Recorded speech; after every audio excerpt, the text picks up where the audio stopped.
If you want to understand the true cost of gallantry, you have to look at the men of the 369th Infantry Division, and one man who was too brave for his own country to acknowledge.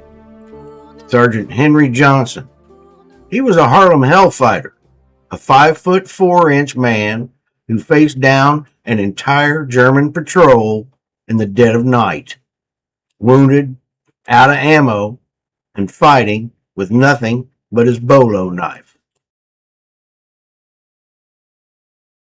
Johnson stated he was born in Winston-Salem, North Carolina on 15 July 1892 when he registered for the World War I draft. But he used other dates on other documents and may not have known the exact date of his birth. And he moved to Albany, New York when he was in his early teens and worked various jobs. He was a chauffeur, he was a soda mixer, and as a red cap porter at the Albany Union Station on Broadway.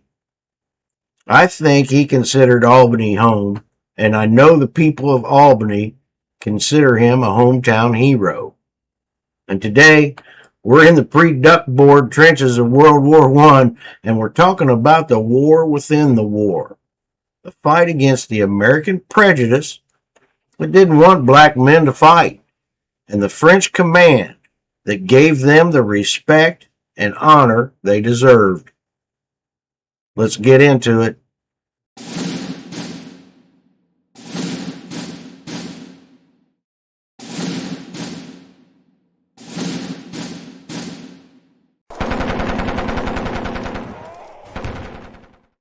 When the U.S. entered World War I, the military didn't know what to do with the 369th, an all-black regiment formed by the New York National Guard.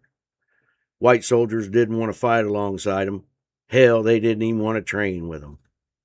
And because American Expeditionary Forces Commander General John J. Pershing refused to integrate them with the U.S. troops, the regiment was loaned to the French Army. But here's the irony. The French treated them like soldiers. They gave them respect. They gave them a mission, and they gave them the gear they needed to carry that mission out.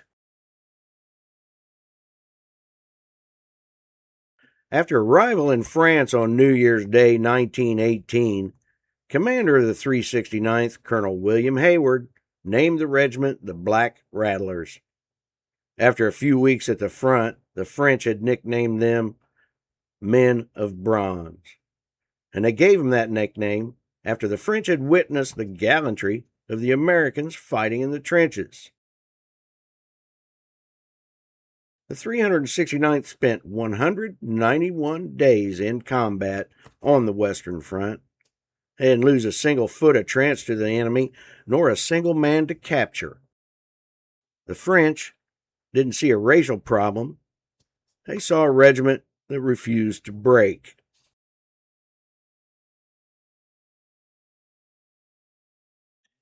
May 15, 1918. Johnson is on guard duty with his buddy and fellow Hellfighter Needham Roberts. An entire German patrol, maybe 24 men, some estimate as many as 30, attacks their position. The two men are wounded almost immediately. Now, these two men are fighting for their lives. In the middle of the night, outnumbered 12-1. Johnson, he fires his rifle until it jams. Then he uses it as a club until it breaks. Then he pulls out his bolo knife. He's about to mess up some Germans. He's fighting in the dark, hand to hand, taking down the enemy to protect his brother. He was wounded 21 times that night, but he kept standing. He and Roberts stopped that raid, and Henry saved his comrade's life. He's unshaken by the chaos around him. Now listen to this from the actual citation.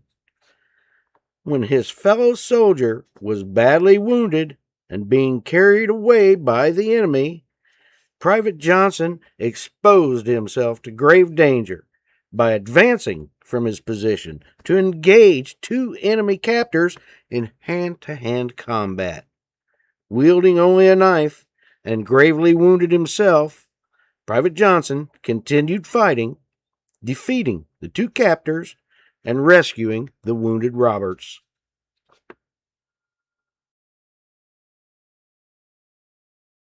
The French didn't hesitate. They pinned the Croix de Guerre on his chest immediately. It was the highest honor for the highest kind of courage. He is the first American to receive that honor. His American command looked the other way, did not want to acknowledge his bravery and valor. Now, Sergeant Johnson was resolute, fearless, and dauntless, and still ignored. The American command, not so brave, not so fearless. Now, leave me a comment down below. And how does a man go from one of the most decorated African American soldiers in the AEF to a man whose own military command tried to erase? Johnson came home to America expecting to be treated like a hero. The regiment has a victory parade on Fifth Avenue in New York. Johnson was then paid to take part in a series of lecture tours. He appeared one evening in St. Louis, and instead of delivering a Hollywood tale of racial harmony in the trenches, he revealed the abuse that black soldiers had suffered, such as white soldiers refusing to share their trenches with the blacks. Soon afterwards, a warrant was issued for Johnson's arrest for violating the regulations governing wearing his uniform beyond the prescribed date of his commission. How many others do you think got on that? Paid lecturing engagements, they dried up.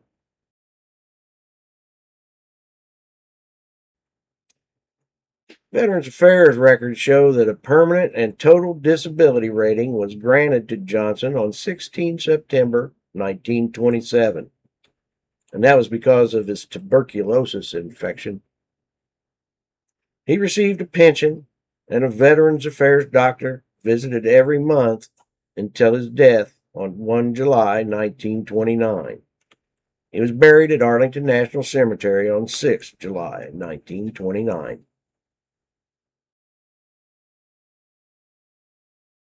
It took decades of advocacy just to get him a Purple Heart in 1996. And it wasn't until 2015, 97 years later, after the action, that the system truly acknowledged what he did on that dark night in France. Now, why do you think it took nearly a century for the truth to be accepted? Yeah, let me know in the comments if you would, please.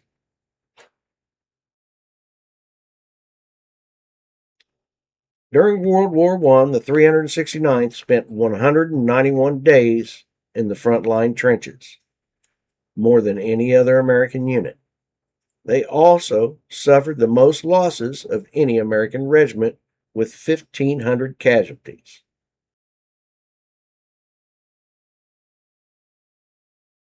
Henry Johnson and his fellow Harlem Hellfighters fought for a country that didn't fight for them. That is the definition of a legend. He was a soldier who proved that the only color that matters on the battlefield is the color of the blood you're willing to shed for your brother. In 1919, co-founder of the American Legion, Theodore Roosevelt Jr., son of former President Theodore Roosevelt, referred to Johnson as one of the 5 bravest Americans to have served in World War I. The city of Albany, New York marks Henry Johnson Day each year on June 5th. That's the anniversary of Sergeant Johnson's enlistment in the Harlem Hellfighters in 1917. In June 2023, Fort Polk in Louisiana, a U.S. Army base, was renamed for Johnson, only to revert to the previous name soon after.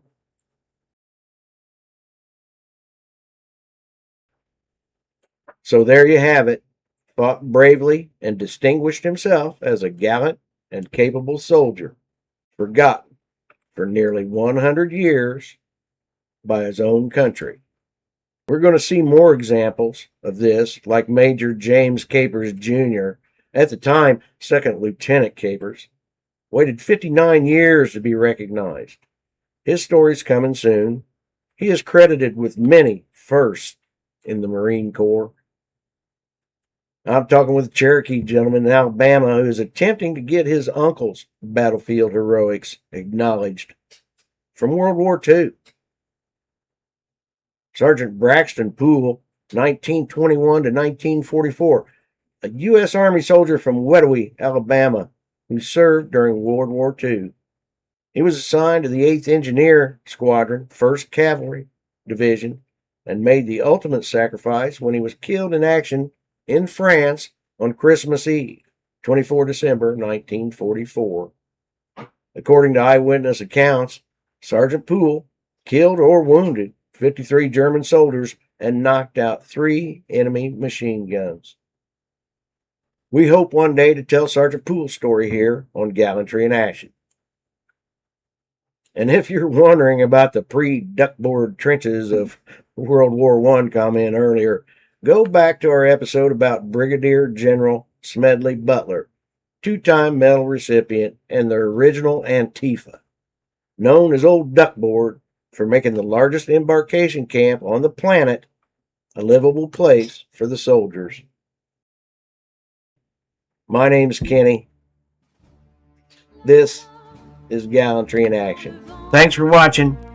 Subscribe, comment, share, and we'll see you next time. Stay legendary.